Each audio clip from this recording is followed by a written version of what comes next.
Hello, my name is Eli Martin and I'm with the inside sales team at HLA Snow. All of the commercial HLA snow blades feature an oscillation mount that allows your plow to oscillate 5 degrees left and right from level with the ground to allow the plow to follow terrain independent of the loader tires. This curved oscillation plate simply slides on the receiver plate in behind here.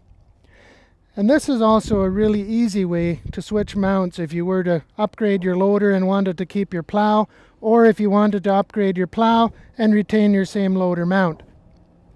This black frame simply slides up off the yellow receiver plate.